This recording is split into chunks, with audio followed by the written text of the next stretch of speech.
Now I'm in Bali, I'm looking around here, so it's hard not to be amazed. I'm surrounded by stunning landscapes, lush green rice fields, palm trees swaying in the breeze, and beaches that look like they came straight out of a postcard. The air is warm, the people are welcoming, and everywhere you turn, there's color, sound, and life. Standing here, I can't help but think Indonesia is one of the most naturally gifted countries in the world. This place is more than just a tourist hotspot. It's part of a nation that stretches across over 17,000 islands. And with all that land and sea, Indonesia holds an incredible amount of natural resources. Oil, gas, coal, nickel, copper, palm oil, you name it. And on top of that, the tourism, the beauty, the culture, all of it adds up to something rare. But here's the twist. That same abundance can actually become a trap. You might have heard of the term resource curse. It sounds strange, right? How can being rich in resources be a bad thing? Well, the idea is that when a country has a lot of natural wealth, it can sometimes stop looking elsewhere. It starts depending too much on digging, drilling, or cutting things out of the ground, or welcoming tourists for money. And when that happens, other parts of the economy, like factories, education, or high-tech industries, don't grow the way they should. You see, relying on raw materials, or just tourism, doesn't build long-term strength. Prices go up and down, tourists come and go. But to grow steadily, to truly develop, a country needs to build things, invent things, and train people to do more than just serve or extract. And that's exactly the challenge Indonesia has been facing. Now, don't get me wrong, tourism is a big part of Indonesia's economy, and for good reason. Places like Bali, Lombok, Raja Ampat, and Yogyakarta are amazing. Tourism brings in billions of dollars every year and provides jobs to millions. But what happens when something unexpected hits? Like a pandemic?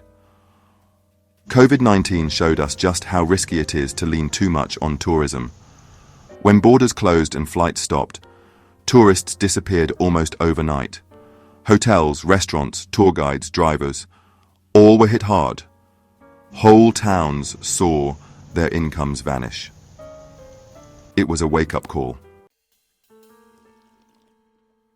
A country can't put all its eggs in one basket, and tourism, no matter how beautiful the beaches, can't carry a whole nation alone, especially not one as big and ambitious as Indonesia.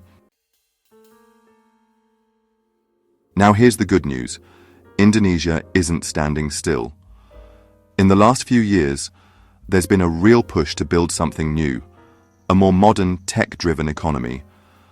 The government launched a program called Making Indonesia 4.0 to help industries catch up with new technologies, like automation, AI, robotics, and the Internet of Things. But the clearest signal of change, it might be what Indonesia is doing in aerospace. Yes, jet fighters. Indonesia is working with South Korea on building a next-generation fighter jet called the KF-21, and that's a big deal. Why? Because this isn't just about buying jets. It's about learning how to build them. It's about getting hands-on with advanced design, software, engines, and materials. This kind of project brings in top engineers, researchers, and technicians. It forces universities, government agencies, and private companies to collaborate. And most importantly, it opens the door to what we call technology spillover. Technology spillover, the secret weapon for development. Let me explain that term. Technology spillover means that when advanced knowledge enters a country, maybe from a partnership, foreign investment, or global company, it doesn't stay in one place. Over time, It spreads. Local workers learn new skills. Local companies start making parts. Universities update their courses. A culture of innovation begins to grow. It's like planting a seed. The idea might come from outside, but with the right conditions, it grows into something local, something strong. That's why tech partnerships are so powerful. Done right, they're not just deals, they're learning experiences. They're how countries like Indonesia go from being buyers to builders, from followers to leaders. But here's the catch: spillovers don't happen automatically. You need the right people, the right policies, and the right mindset. Without that, the knowledge never spreads. It just stays locked up.